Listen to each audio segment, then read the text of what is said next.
আসেন পা ধরবো, আমি রাজি আছি, মিডিয়াও আছে, পা দুইটা ধরতে রাজি আছে। আল্লাহর দোহাই লাগে, দুইটা পাপ আল্লাহ মাফ করবে না, এটা আল্লাহ নিজে আজ থেকে 1450 বছর আগে বলে দিছে। নাউজুবিল্লাহ। কয়টা পাপ? দুইটা। এক নাম্বার হচ্ছে বান্দার হক নষ্ট করা, দুই নাম্বার হচ্ছে শিরিক করা। আপনি নামাজ পড়েন নাই 5 ওয়াক্ত, আল্লাহ চাইলে মাফ করে দেবে, বুঝছেন কথা। আপনি জেনা করে ফেলছেন শয়তানের ওয়াসওয়াসা করে, একবেলা মদ খেয়ে ফেলাইছেন, আল্লাহ চাইলে মাফ করে দিতে পারে। কিন্তু আরেকজনের গাছের ডাব চুরি করে খাইছেন, আরেকজনের জমি আইল ঠেলে, আইল বুঝেন তো আপনারা, আইলি কয় না, আইল ঠেলে প্রতিদিন আধা হাত করে কিছু লোক দখল করে, দেখবেন চিকন করে কাটে আর ঠেলে ঠেলে হ্যান্ড নামে খালি নিয়ে নেয়। আপনারা সরকার বরাদ্দ দিল, রাস্তা করো, রাস্তার নিচে রড দাও, ঢুকায় দিলেন বাঁশ, দিল চাল, আপনি চাল খেয়ে ফেললেন, দিল টিন খেয়ে ফেললেন। হজ্জে যদি 36 বারও যান, বোনের সম্পদ না বুঝায় দিয়ে, আল্লাহর কসম আপনার একটা হজ্জ কবুল হবে না। চ্যালেঞ্জ করলাম আপনাকে, চ্যালেঞ্জ, আসেন আপনি বসেন। কারণ কি? এই সমস্ত ইবাদতগুলো কবুল হওয়ার প্রথম শর্ত হচ্ছে শরীরের রক্ত, গোশত, হাড্ডি এগুলো হালাল হইতে হবে। কপালে কালো দাগ পড়ে গেছে, বোন যায় গুনর করে কান্দে, কয় ভাই রে, আমার পোলাগুলার চাকরি নাই, আমি বুড়া হয়ে গেছি, একটু সম্পদগুলো বুঝে দে রে ভাই। ভাগিনারা বদ্ধ করেন আমাদের যে আল্লাহ আমার হাজিম আমার বিচার করে, আল্লাহ কথা বলেন না কেন? আল্লাহ আমার হাজিম আমার বিচার করো। আল্লাহ তো শুনে। আমার পরিচিত এক লোক উত্তরবঙ্গে এক জেলার নামও বলবো না, লোকের নামও বলবো না, হাজি সাহেব কি করলো? বোনদের সমস্ত সম্পত্তি একাই নিয়ে নিল। সম্পত্তি কিভাবে নিল? সে দিবে না, বাপ মারা যাওয়ার পরে জাল দলিল করে নিস। ভাগিনারা বলতেছে, ভাগিনা আমরা তো মুখ্য সূক্ষ্ম মানুষ। অন্য ভাই বলতেছে, দেখ না বড় ভাই কি করছে, দলিলটা কি করছে একটু পড়ে দেখ। আরে মামু কি কখনো ঠগাইবো নাকি? মামু ঠিকই কি করছে, নিজের নামে সব লিখে নিস। বোনের অবশ্য হয়, আমি পর্যন্ত বলেছি কাকে? ওই ভদ্রলোকের স্ত্রীকে। কারণ যে লোকটা হকগুলো মারছে, লোকটা মারা গেছে রোড অ্যাক্সিডেন্টে, ট্রাকের নিচে পিষে পড়ে মরছে। ওনার স্ত্রী এখন হজে যাইবে। আমি বললাম যে চাচি, হজে যে যাইবেন, এই গোটা দুনিয়া সবাই জানে যে বোনদের হক সবারও মারছে, ভাইয়ের হকও মারছে, মানে ওই চাচা। তো এই হকগুলো আপনি একটু বুঝায় দিয়ে যান, বুঝায় দিয়া তারপরে হজে যান, তাহলে আপনার হজটাও কবুল হবে আর চাচাও একটু কবরে শান্তি পাবে। আমি কি খাইছি, যে খাইছে হ্যাঁ কবরে বুঝুক। কথা কন না কেন? ওরে ভাই, যখন বিপদে পড়বেন তখন বউ কিন্তু আপনারা ভুলে যাবে। ওই যে যুবলীগের ইসমাইল ভাই সম্রাট, দেখেন নাই? বিপদে পড়লো, বউ কয় হেতেরে আমি চিনি না, 2 বছর ধরে যোগাযোগ নাই। কথা বলেন না কেন? যখন বিপদে পড়ে তখন কিন্তু ভাই বউ আগে পল্টি নেয়। তো এই যে মহিলা, আমি বললাম যে আপনি শোধ করেন, উনি বলতেছে কি, কয় হের কবরে আগুন জ্বললে হেরটাই জ্বলবে, আমার কি? তার মানে আপনি যে হারাম খাচ্ছেন ভাই, পোলাপান দুমড়ায় মুচড়ায় খাইবে আর কবরে ঠুয়ানি খাইবে না। লাভটা হইল কি? আপনি খাইবেন ঠুয়ানি আর এরা খাইবে মুরগির রোস্ট। লাভ আছে কোনো? দেখেন 3টা সন্তান রেখে গেছে কে? ওই লোক। কয়টা? দুনিয়া এরকম অহরহ উদাহরণ আছে, হাজার হাজার। একটার কথা বলতেছে, 3 সন্তানের মধ্যে একটা হচ্ছে আধা পাগল। কি পাগল? আর মেয়েটা আরেক ছেলের সাথে ভাগছে। আর আরেকটা হচ্ছে এরা সবসময় শিকল দিয়ে বাইন্ধে রাখতে হয়, হাতটা ছুড়ে যদি ছুটে কখনো বটি নিয়ে খালি মারে কোবাইতে যায়। লাভটা হইল, লাভ হইল। আপনি হারাম খাবেন, সন্তান সন্ততিকে আল্লাহ তাআলা এরকম দেড় ব্যাটারি বানিয়ে দেবে। সন্তান কথা শুনবেন আবার, বাস্তবতা এটাই। পা যদি ধরা লাগে, আসেন ধরি। এই সম্পদ, বোনের সম্পদগুলো বুঝিয়ে দেন। কয়দিনের জিন্দেগি? আরে মরবেন তো কালকে।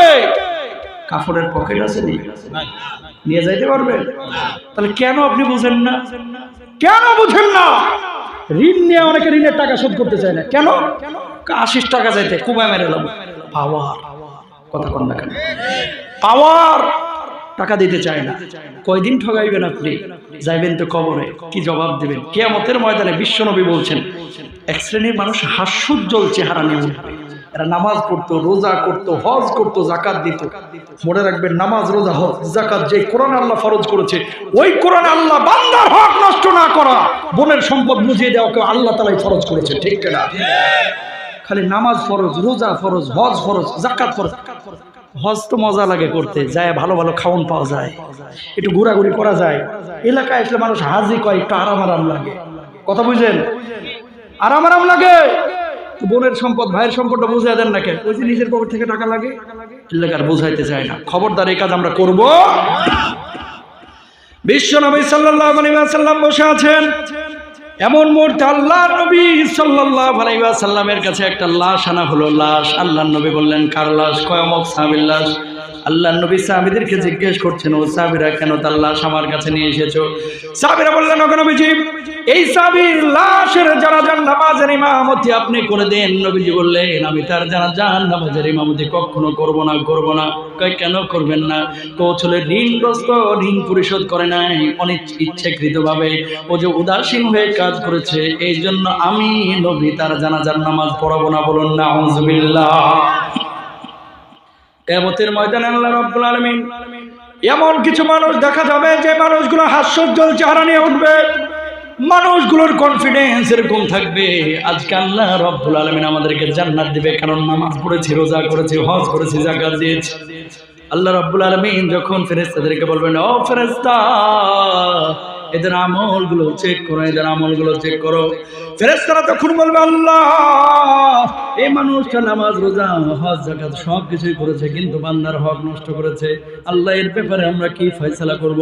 আল্লাহ রাব্বুল আলামিন তখন বলবেন, ও ফেরেশতা, এদের আমলগুলো কেটে কেটে পাওনাদারদের পাওনা আগে বুঝায় দাও, তারপরে এদের ব্যাপারে ফয়সালা হবে, এরা জান্নাতি না জাহান্নামী। ফেরেশতারা যখন আমলগুলো কেটে কেটে পাওনাদারদের পাওনা মিটাবে, বুঝায় দেবে, এবার আল্লাহ রাব্বুল আলামিন বলবে, আর কতদূর আমল আছে? ফেরেশতারা বলবে, আল্লাহ, আমলের পাল্লাতে এখন শূন্য হয়ে গেছে। আল্লাহ বলবে, এদেরকে শিকলে বাঁধো আর বেঁধে বেঁধে জাহান্নামের মধ্যে নিক্ষেপ করো। বলুন নাউযুবিল্লাহ। এই মানুষগুলো তখন বলবে, আল্লাহ, দুনিয়ার বুকে নামাজ পড়লাম, রোজা করলাম, হজ করলাম, যাকাত দিলাম, লাভটা হইল কি? আল্লাহ বলবে, ও গোলাম, আমি কি আল্লাহ আগেই বলি নাই যে বান্দার হক নষ্ট করিস না? আমি আল্লাহ মাফ করব না, কারণ আমি আল্লাহ যদি আজকে মাফ করে দিই, যার হক নষ্ট করেছিস তাদের উপরে জুলুম করা হবে, আর আমি আল্লাহ রব্বুল আলামিন কারো উপরে জুলুম করি না, ঠিক কিনা? বান্দার হক নষ্ট করা যাবে। এক নাম্বার পাপ অজামিনযোগ্য, যেটা মাফ করবে না, তওবা করলে মাফ হবে না। তাহলে মাফ হবে কি করলে? যার হক নষ্ট করেছেন, কবরে ঢোকার আগে তার হক বুঝাই দিতে হবে। এই শুনেন, বাপ মা যাদের মারা গেছে, আপনি জানেন যে আপনার আব্বা হক নষ্ট করেছে, আপনি কি চান যে আপনার আব্বার কবরে আযাব হোক? কথা বলতে হবে কিন্তু। খুব বেশি সময় নেব না, হয়তো সর্বোচ্চ আধা ঘন্টা। থাকবেন না চলে যাবেন? সবাই থাকবেন না ইনশাল্লাহ? তাহলে একটু ভাই উঠাউঠি করেন না, এদিকে তাকান। বান্দার হক, এদিকে তাকান। বাপ মারা গিয়েছে, আপনি জানেন যে আপনার আব্বার কাছে ওই লোকটা টাকা পাইছে, বা আপনার আব্বা আরেকজন হক নষ্ট করেছে। আপনার প্রথম দায়িত্ব হচ্ছে বাপের সম্পত্তি বিক্রি করে হলেও তার হকটা মিটায় দেওয়া। কারণ কি? এই কবরে আযাব হবে আপনার না, কিন্তু কার? আপনার বাপের। তা আপনি তো বাপের জন্য কান্নাকাটি করেন, মায়ের জন্য কান্নাকাটি করেন, আপনার সামনে আপনার বাপকে যদি আগুনে কেউ জ্বালায়, কষ্ট লাগবে কি লাগবে না? তো হক নষ্ট করে আপনার বাপের কবরে আগুন জ্বলতেছে, আপনার মা হক নষ্ট করলে আপনার মায়ের কবরে আগুন জ্বলতেছে, আপনি জেনে শুনে আপনার বাপের এই হকগুলো আদায় করতেছেন না। ঠিকই প্রতি বছরে একটা করে গরু জবাই করতেছে, আর লিল্লা বোর্ডিংয়ে দান করে দিচ্ছে। হাফেজি মাদ্রাসার পোলাপান নিয়ে এসে বলতেছে 30 জনে 30 ঘন্টায় কি বলে 1 ঘন্টা একটা কোরআন খতম করে দাও, বাপের জন্য একটা গরু দিয়ে মনে করতেছে ঠেললে বাপরে তো জান্নাতে দিয়েছি। কথা বলেন না কেন? এটার চাইতে বড় জরুরি হচ্ছে বাপের হকগুলো বুঝা দাও। বাপ মারা যাওয়ার পরে প্রথম দায়িত্ব হচ্ছে সন্তানের, যে বাপ যদি জেরা পাওনা থাকে, এই পাওনাগুলো মিটিয়ে দেওয়া। কিন্তু আমাদের দেশের সমাজের অবস্থাটা হচ্ছে কি, কেউ যদি কোনো কিছু পাওনা থাকেন, আমার আব্বার কাছে 3 দিন পরে আসেন, আমরা বুঝাই দেবো। 3 দিন পরে গেলে, ভাইরে ভাই, কই প্রমাণ কি? কথা কন না কেন? এলাকার বুড়া মানুষ, এর কাছে কি চেক বই আসেনি? এই এখানে অনেকে চেক বই বুঝে, বুড়া মানুষ 20,000 টাকা লেনদেন করছে, এখন যদি বলে প্রমাণ কি, অনেক সময় তো প্রমাণ পাওয়া যায় না, বিশ্বাসও করতে চায় না, আদায় করে না। কিন্তু আবার 4 দিনে 40 5টা গরু জবাই করে। কয়টা? জোরে কন, কয়টা? একজনে জিজ্ঞেস করছিলাম যে, ভাই, শুনলাম যে আপনার আব্বার নাকি কিছু লেনদেন আছে, তো এগুলো শোধ করা বাদ দিয়ে আগে 40,000 দিন এগুলো কি শুরু করলে? খরচা না করলে মানুষে কইব কি? বুঝেন নাই কথা? এটা যদি না করি মানুষে বলবোটা কি? নাউজুবিল্লাহ বলেন। তার মানে কি হইলো? এগুলো দিয়ে জান্নাতের আশা করা যায় না ভাই। আগে যেগুলো করণীয় সেগুলো করেন। বাপ মারা যাওয়ার পরে দুইটা জিনিস দেখবেন। এক নাম্বার, বাপ ঋণগ্রস্ত কিনা, বাপের কাছে কোনো দেনা পাওনা আছে কিনা। যদি ফুপু আপনার বাপের কাছে টাকা পায় বা ফুপু আপনার বাপের কাছে জমি পায়, আগে বাপের কাছ থেকে জমিটা ফুপুরে বুঝিয়ে দেন। যদি আপনার বাপকে শান্তিতে আপনি দেখতে চান।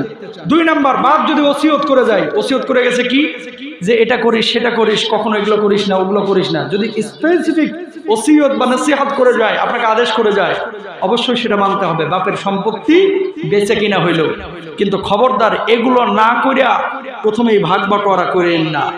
আগে বাপের দেনা পাওনাগুলো মিটান, তারপরে ভাগ বাটোয়ারা করবেন ইনশাআল্লাহ।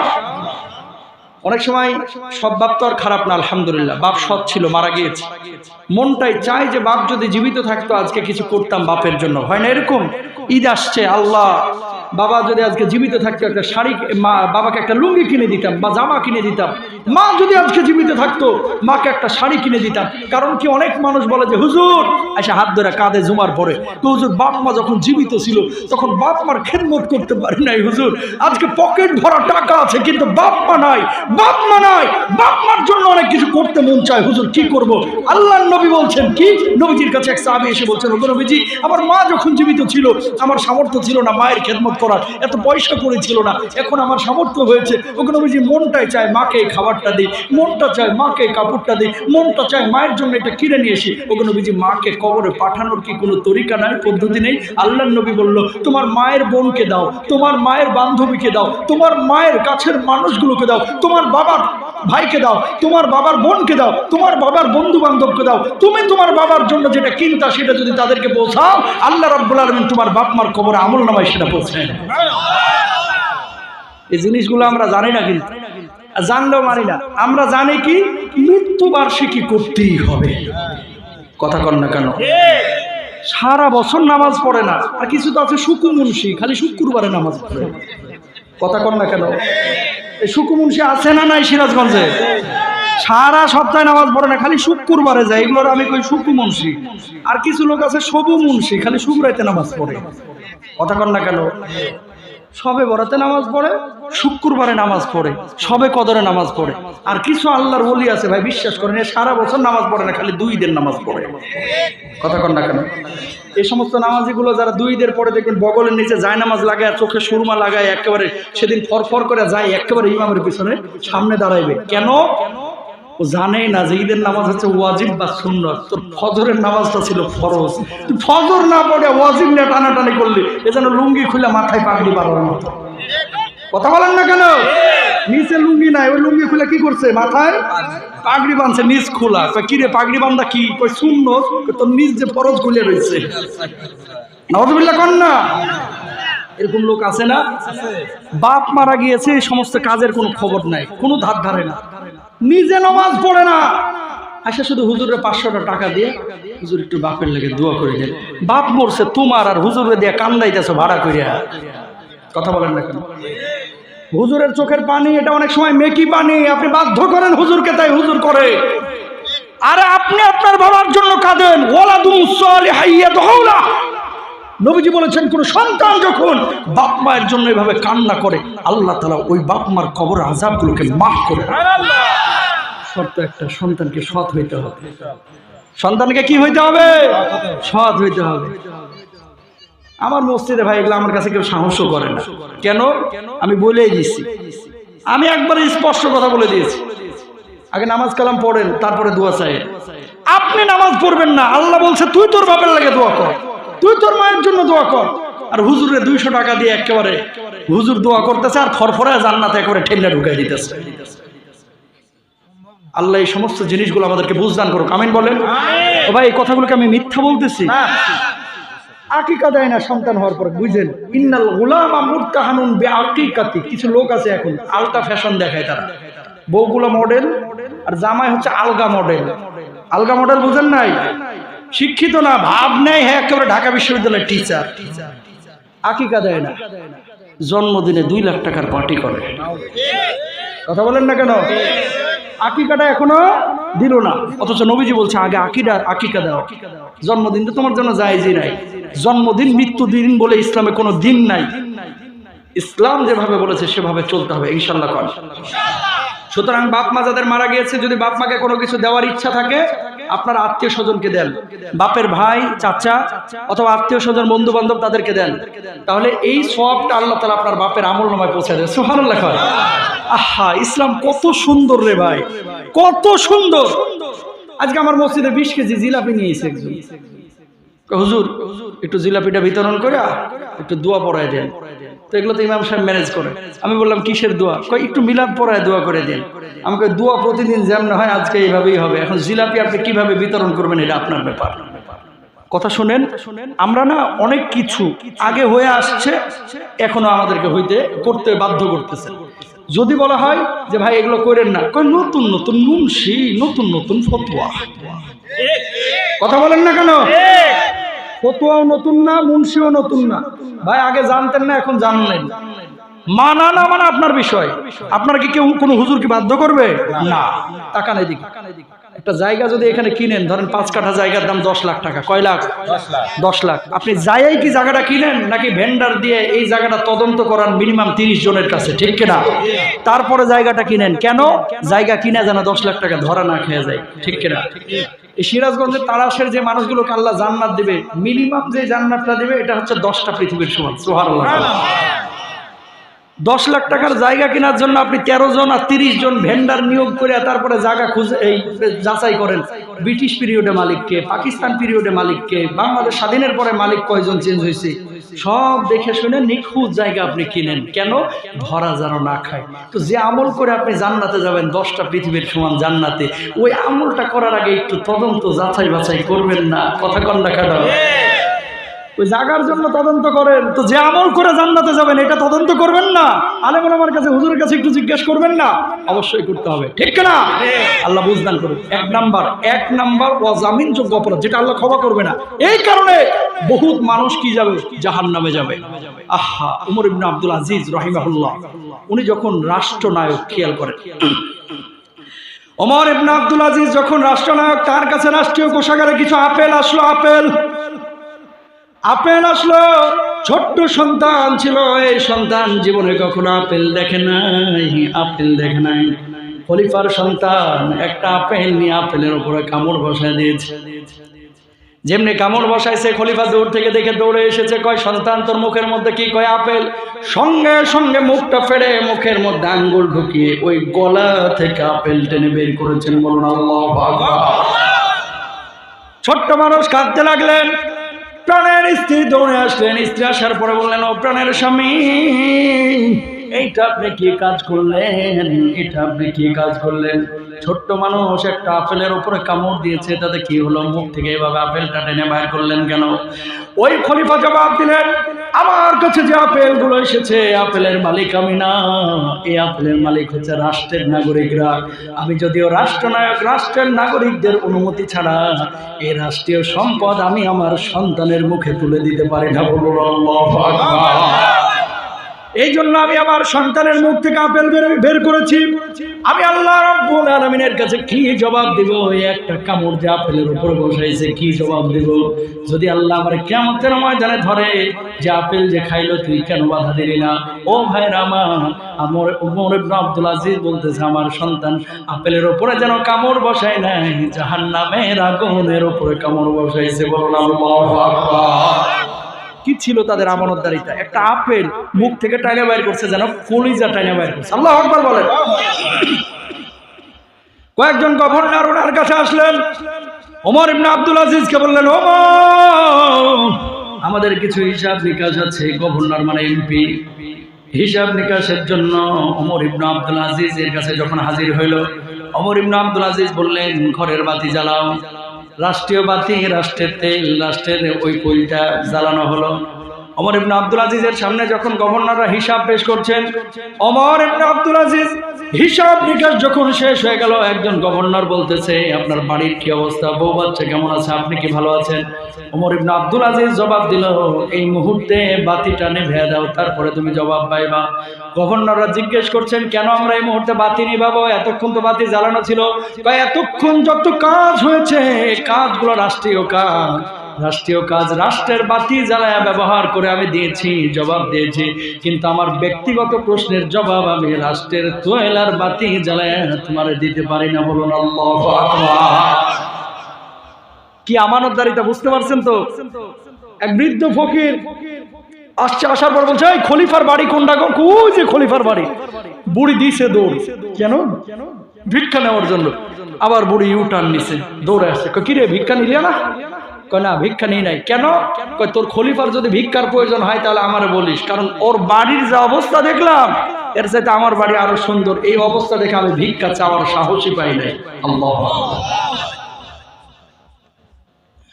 বুঝতে পারছেন ভাই? কোথায় যাচ্ছি আমরা?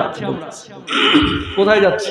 এই শোনেন, 2 নাম্বার অজামিনযোগ্য অপরাধটা বইলা তারপর আলোচনা শেষের দিকে যাও। কেউ উঠবেন না কিন্তু, ইনশাল্লাহ বলতে হবে ভাই, ইনশাল্লাহ বলেন না। 15-20 মিনিট একটু থাকেন ভাই। 2 নাম্বার অজামিনযোগ্য অপরাধ বিশ্বনবী সাল্লাল্লাহু আলাইহি ওয়াসাল্লামকে আল্লাহ সুবহানাহু ওয়া তাআলা জানিয়ে দিয়েছেন। সেটা কি? সূরা লুকমানের মধ্যে আল্লাহ সুবহানাহু ওয়া তাআলা 11 নম্বর আয়াতের মধ্যে বলছেন কি, খেয়াল করেন। রব্বুল আলামিন বলছেন, ওয়া ইয ক্বালা লুকমানু লিবনিহি ওয়া হুয়া ইয়াইদুহু ইয়া বুনাইয়া লা তুশরিক বিল্লাহ ইন্নাশ শিরকা লাযুলমুন আযীম।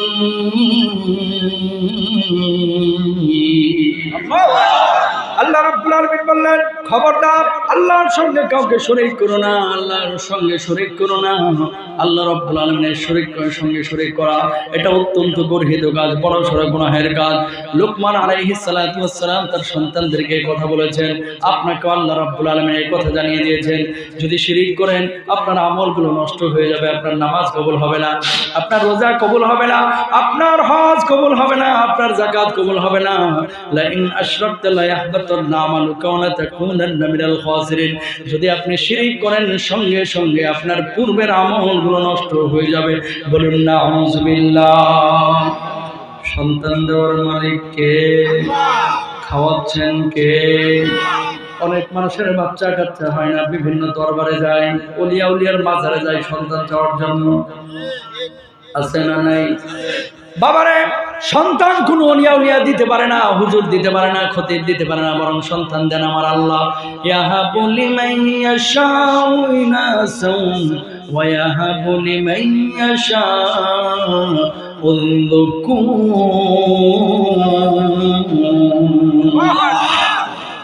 আল্লাহ তাআলা বলছেন, সন্তান দেওয়ার মালিক আমি আল্লাহ। ওলিয়া উলিয়াদের দরবারে গিয়ে কখনো সন্তান সন্ততি চাইবেন না, কবরের মৃত ব্যক্তি আপনারা কিছু দিতে পারে না। দেন কে? আল্লাহ তাআলা আমার 18 জন নবীর কবর জিয়ারত করাইছে, আলহামদুলিল্লাহ। কথা বলার উদ্দেশ্য আছে, কয়জন? 18 জন। নূহ নবীর নাম শুনছেন? ওনার কবরটা আমি 2 বছর আগে লেবানন গিয়ে জিয়ারত করলাম, ইসরায়েল সীমান্তে। যখন কবরের উপরে উঠলাম, পাহাড়ের উপর দিয়ে ওনার কবরটা জিয়ারতের জন্য ভেতরে দেখলাম কবরটা 72 হাত লম্বা। আল্লাহু আকবার কন না? 72 হাত লম্বা, তার মানে কি পরিমাণ লম্বা ছিলেন। কবরের উপরে লেখা, ইদা সাআলতা ফাসআলিল্লাহ ওয়া ইদা ইসতাআনতা ফাসতাঈন বিল্লাহ। আল্লাহু আকবার কন। তোমার যখন কোনো সাহায্যের প্রয়োজন হবে, খবরদার কবরের নবীর কাছে চাইও না, চাও কার কাছে? নবীজির হাদিস, কবরের নবী তোমার কিছু দিতে পারবে না, কোন মৃত ব্যক্তি তোমার কিছু দিতে পারবে না। দিবেন হচ্ছে সেই নবীর আল্লাহ, যে আল্লাহ তখনও ছিল, সে আল্লাহ এখনো আছে, ঠিক না? সুতরাং চাইবো কার কাছে? আল্লাহর কাছে। আপনারা তো অনেকে ঢাকা শহরে যান, এই গুলিস্তান থেকে আমার বাড়িতে মাত্র 6 কিলোমিটার। এই যায় দেখি কিছু পোলাপান আছে, হাত দেখায়, কিছু টিয়া বাবা বসে থাকে না, জ্যোতিষী গণক বদমাইশ, হাত দেখা বলে, বাবা আমার হাতের অবস্থাটা কি একটু দেখে দেন না। কারে বাপ রে বাপ, তোর তো আগামী 2 মাসে বড় বড় 2টা বিপদ আছে রে। কয় বাবা এই বিপদ থেকে বাঁচার উপায় কি? কয় 300টা টাকা দে, এমন তদবির মারমো তোর সব মুশকিল আসান হয়ে যাবে। আউযুবিল্লাহ কন না। কোন কবিরাজ কি মুশকিল আসান করতে পারে? না। এই শুনেন, তারপরে এই যে কিছু এই চিপা চাপাই বাসের মধ্যে দেখবেন পোস্টার লাগানো থাকে, স্বামী স্ত্রীর অমিল, আপনি কি অবাধ্যকে বাধ্য করতে যাচ্ছেন? আপনি কি মনের মানুষকে কাছে টানতে পারছেন না? বিদেশ যেতে আগ্রহী, আপনি কি আপনার ভাগ্য পরিবর্তন করতে চান? আপনি কি আপনার শত্রুকে বসে আনতে পারতেছেন না? আর দেরি নয়, আজই চলে আসেন গুরু বাবার কাছে। এক ডোজ মাত্র 600 টাকা, সব মুশকিল আসার ভেতরে টাটকা হাত পা। কথা বলেন না কেন? এরা মূলত মানুষের ইমান চুরি করে। কি চুরি করে? ইমান চুরি করে। আর আপনারা তো মাশাআল্লাহ পরীক্ষার দিন আন্ডা খাইস না, ডিম খাইলে গোল্লা পাইবি, এরকম বলে কি বলে না? সোমবারে ঝাড়ের বাস কাটতে নাই, সামনে বাড়ি হচ্ছে, বিড়াল দৌড় মারছে, বাবা আজকে আর বাইর হয়ে না, সামনে দিয়ে বিড়াল মারছে, তোমার কপালে খারাপই আছে। কাওয়া ডাকতেছে, কয় আজকে মনে হয় কোনো কিছু খারাপই আছে ঘরের মধ্যে। কুকিল ডাকতেছে, কয় বাড়ির মধ্যে মেহমান আসবে। সন্ধ্যাবেলায় চুন দিতে নাই, দোকানপাট খোলার পরে প্রথমে বাকি দিতে নাই। মানুষজন আউল ফাউল বাউল এই সমস্ত শিরকি কথা, কুফরি কথা বাংলার জমিনে বানাইছে, ঠিক কিনা বলে?